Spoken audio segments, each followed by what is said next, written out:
So, what steps did you have to take from day one at Morehouse to be a Morehouse man? Like, what was the process like?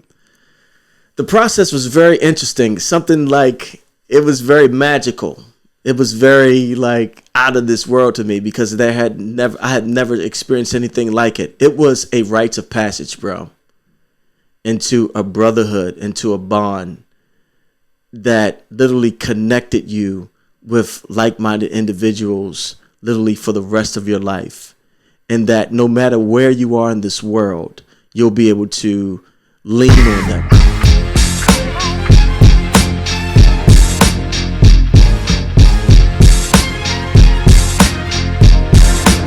Welcome to the Daily Detoxx podcast. I'm your man, Deon J, and today I got special guest, Donnie Williams. Deon J, what's going on, bro? Welcome to the show. Thanks for having me, man. Glad to be here. Good, man. We got a lot of things to talk about today, man. You're part of a rich college history, and I wanted to kind of get to the details on what is a Morehouse man. I mean, I've seen a few videos and I've heard a few stories, and I just want to get the truth from you, man, and give people the details and inspire people to want to attend Morehouse and understand the rich history that you experienced while you were there. So, experience, process, I mean, the genesis started literally with orientation. And freshman orientation, man, you are taught about Howard Thurman. You're taught about Benjamin Elijah Mays. You're taught about Dr. Martin Luther King. You're taught about so many strong black men who have paved the way for us to even be able to get an education, money to get an education. And I'm not saying that Morehouse College is literally throwing out scholarships or anything like that to every male that applies, but don't get me wrong.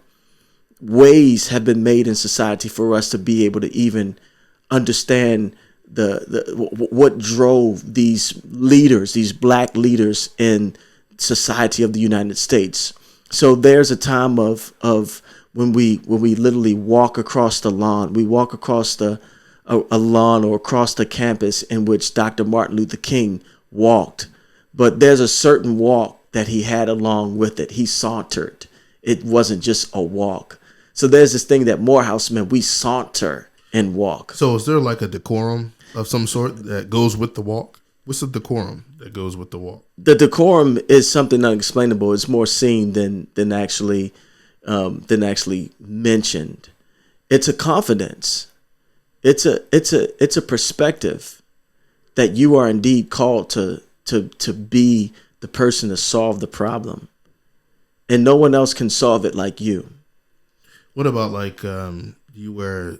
There's some type of suit. There's a blazer. There's a sure. coat. I mean, what kind of Traditionally, I'll tell you, there used to be this decorum where everyone wore suits, where everyone wore ties. By the time I got there, so there's this thing called Crown Forum that we attend every Thursday.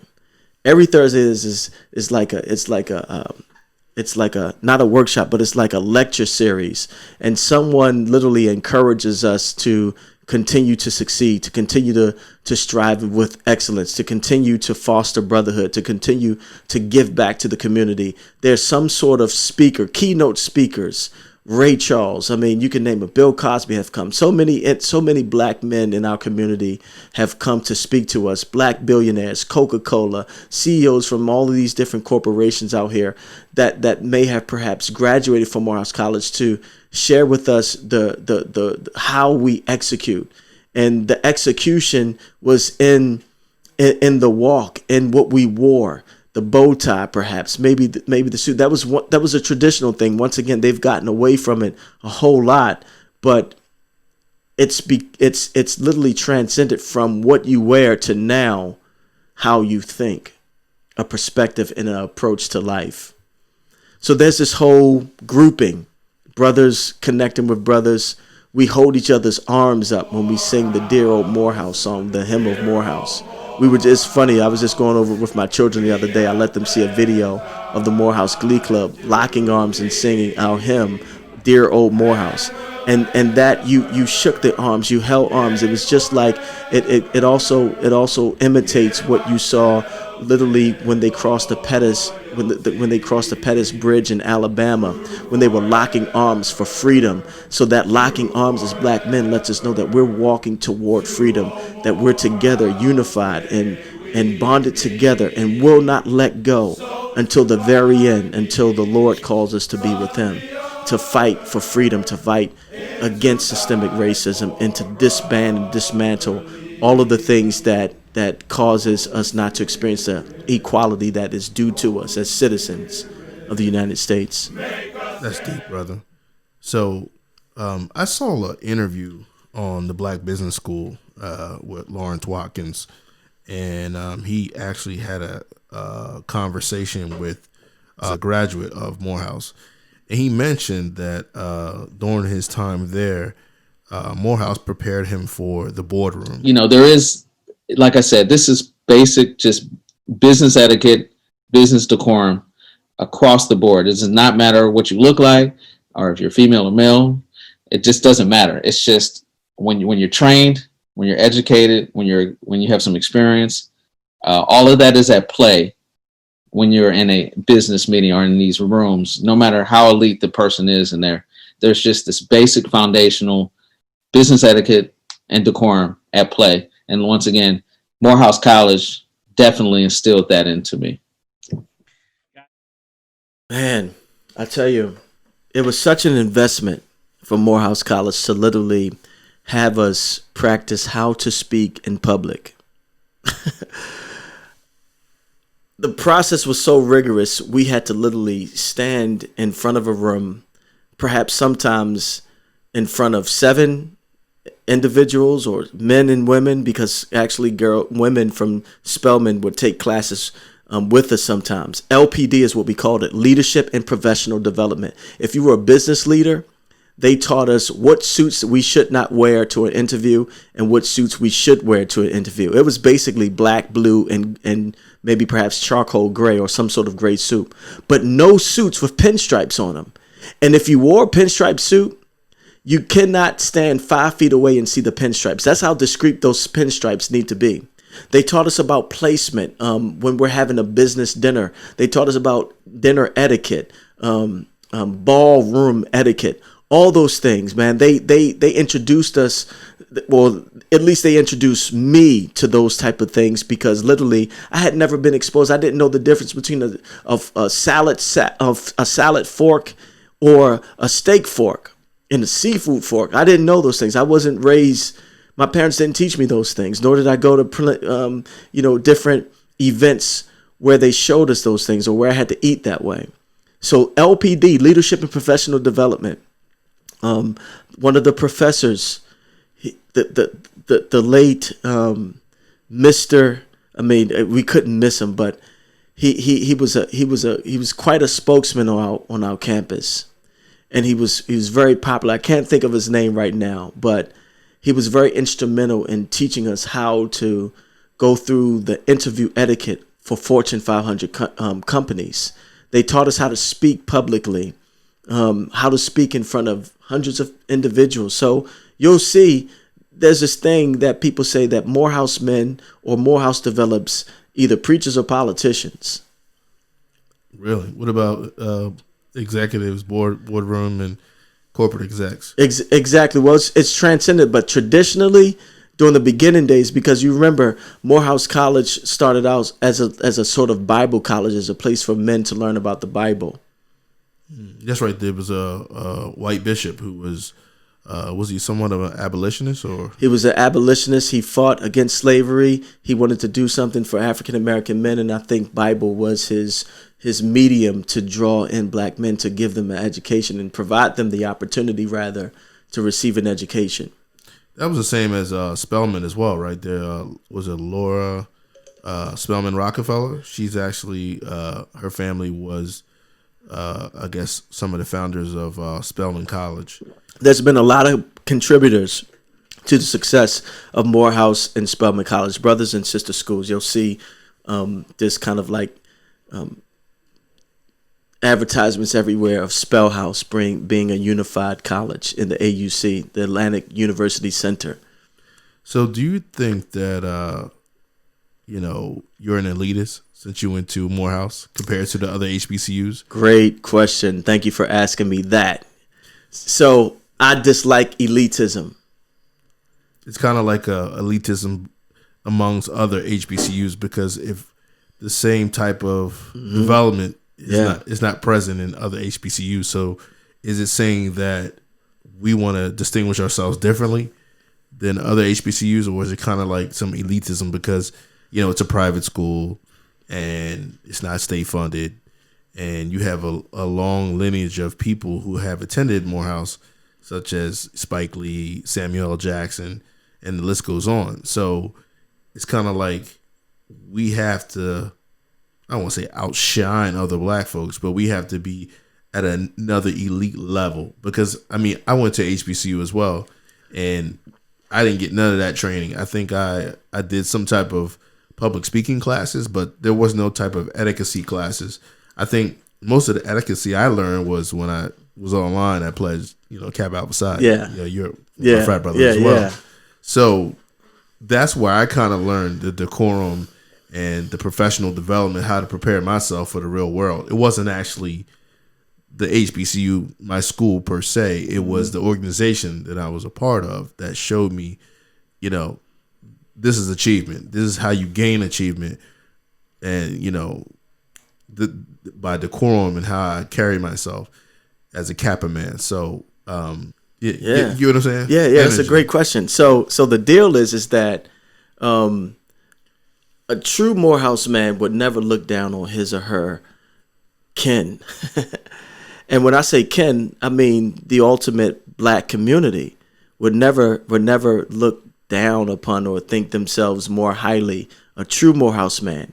The reason for this is that it's the desire to be able to be in a position where I can mobilize my community together so that we can all be strengthened with all of our wonderful gifts put into the same basket together.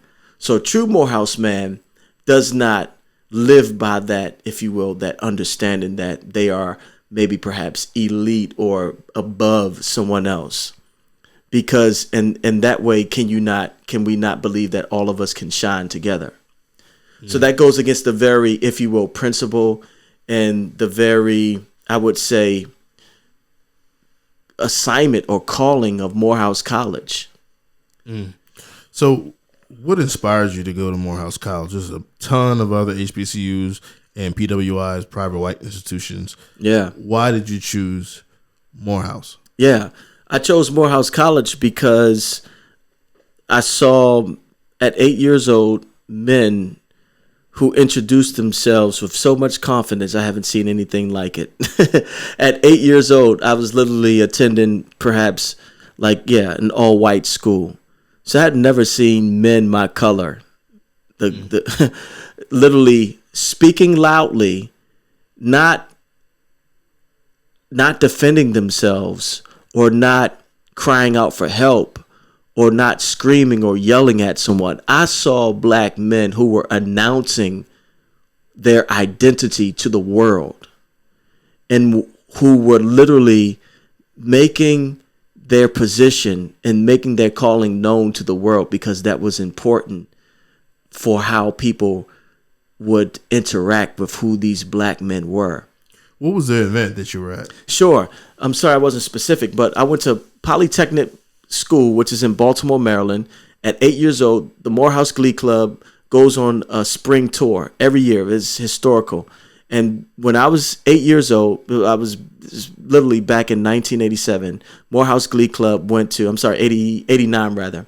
Morehouse Glee Club went to Polytechnic to sing, and they toured, and they literally wore suit jackets, which were maroon, and they wore maroon and white striped ties, and they wore gray slacks, and I think all of them wore brown shoes. I mean, they were sharp, man. Like, you talk about, the cap of the noobs. I mean, those guys are sharp too. That's another level, but these guys were sharp as well. So when I was able to see that, I told my mom instantly, I said, Mom, I want to go to Morehouse, just the way they announced themselves, man, something about that attracted me. So I was like, hey, I want to go there. What about your buddies that you grew up with? What schools did they go to? Yeah, sure. That's a good question. So two of my buddies, well, let's just say that a lot of guys I went to elementary school with, I wound up seeing at Morehouse College. Wow. They attended Polytechnic School or City College in Baltimore, Maryland, which are two rival high schools. Only 3 of us from Catholic schools or private schools in Baltimore, Maryland, actually wound up at Morehouse College. Everyone else were from prominent public schools. Hold on. So do you think that you financially or professionally or spiritually gained a lot from Morehouse College from the money that you put into the school? Sure. Good. I think I gained something that I needed most, and that's probably relationships. Relationships with men that I would be able to call on if I needed to, and there would be help, or there would be some sort of phone call someone could make to at least launch me into the right position I needed to be in order to succeed or in order to grow in, you know. You mentioned you saw some of your brothers down at the march that just passed in August. So how was that experience? I mean, did you guys kind of reconnect and phone numbers and social media? What was the experience like? It was very interesting because majority of the Morehouse men that I met were graduates. Of course, they're men. So let me just share this real fast about the men, Morehouse men, and the man of Morehouse. So those individuals who are literally matriculating through Morehouse are called men of Morehouse because you're there becoming a man. And after you graduate is only when people refer to each other as Morehouse men. So, but that said, I met a lot of Morehouse men, a lot of graduates of Morehouse College who were literally stayed in my dorm. I mean, I saw them with a T-shirt. They would see me with my T-shirt on or my sweatshirt, and we would stop each other every single time you saw one. You had at least about a 5-minute conversation. You know, how's it going? What are you doing now? There's some sort of exchange of cards, you know. So I didn't know these guys. It's just I would see the T-shirt and then we would exchange. And this is the way it happens most of the time. Much like even in the brotherhood, you know, what's your chapter? Okay, that's my chapter. Or what dorm did you stay in? What dorm did you stay in? Okay, all right, blah blah blah. What was your major? You know, he or she your professor? You know, and then we talk about a few things, you know, that's kind of like special or significant to a Morehouse experience, the long lines during orientation, you know, all that stuff. Look, all HBCUs has experienced long lines for orientation. We always have that in common. So there's no reason to look down on anyone. So have you got any job hookups from your Morehouse brothers? My first job was with Pepsi Cola. As soon as I graduated, it started out as a paid internship, and I was a marketing assistant for Pepsi Cola in Tampa Bay, Florida. How was that experience? That sounds pretty cool, man. I didn't like it. It was the worst to Really? me. Personally, to me, it was the worst. I wanted to go into law school, so that's kind of like where my mind was. But as it relates to a job, easy. I can get a job. But, you know, once again, I think a lot of other things help that out too. Relationships. Trust me, you can be a prick. No one like you. You can be a prick Morehouse man, and you can call a Morehouse person up or Morehouse guy, whatever.